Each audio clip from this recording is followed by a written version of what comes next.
Dun, dun, dun, dun, dun, dun, dun. Boom, boom. Dun, dun, dun, dun, dun, dun. Oh, hi.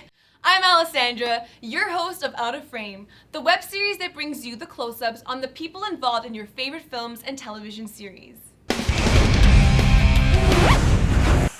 But before we get started with the show, I'd like to get some things out of the way. I have this problem, you see. I'm kinda, sorta, a little bit too in love with films, TV shows, and everyone that goes into making them. The producers, the directors, the actors, the writers, all of the above. After all, who doesn't love a good movie or television show? Well, my love becomes a problem, you see, when people start asking me about my interests. And of course, they always bring up the big question.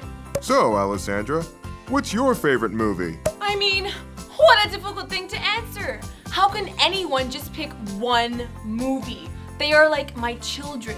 I share an emotional connection with each of them, and I'm not gonna start crying, don't worry. But for reals, guys, when people ask me this question, I never know what to say. I end up telling them about my top 10 lists, categorized by movie musicals, black and white movies, rom-coms, high school movies. Normal, right? So what do you like to watch? Now that is a simple enough question to answer. I love the golden age of cinemas with classic beauties Bette Davis, Vivien Leigh, and Audrey Hepburn. I also went through that whole musical theater phase in high school, and who am I kidding? I'm still in that phase. West Side Story, Glee, Disney's Aladdin. I mean, life bursting out into song and dance would be so much fun. That brings me to my other problem with my immense love for pulp culture. I wish my life could be just like the movies. My high school experience would have consisted of having passionate bonding moments with 4 weirdos at detention. Oh. Not to mention, John Travolta singing and dancing to me about being the one that he wants on the last day of school. Then we would move to the Big Apple and be able to afford to live in a New York City apartment that's unnaturally large for both of our income rates. Eventually, we would dramatically break up with each other in the pouring rain, and I would get so angry that I would become a hitman and recite Ezekiel 25:17 every time I'm about to kill. Okay, never mind about that last one, but you know what I mean. So thanks to these unrealistic stories, I have such huge expectations on life, especially when it comes to romance. You know, boy meets girl, they hate each other, then they like each other, but they can't be together for some very dramatic reason.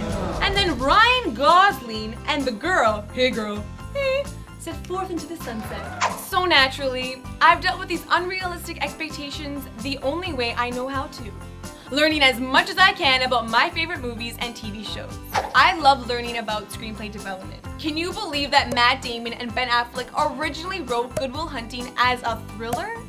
Imagine them apples being scary. And did you know that Jack Nicholson was originally casted as Michael Corleone? Yeah, he refused that offer. And in James Cameron's Titanic, the ocean the extras jumped into was actually 4 feet deep.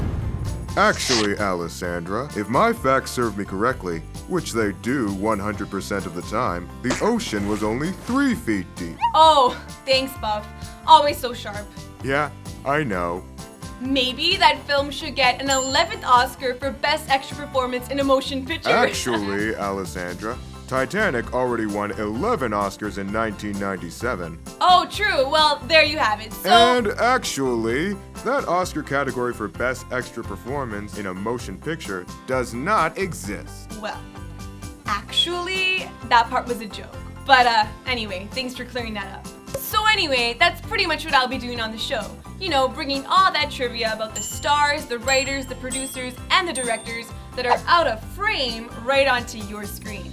So viewers, hit that subscribe button and prepare yourself for episode 1, because this is the beginning of a beautiful series.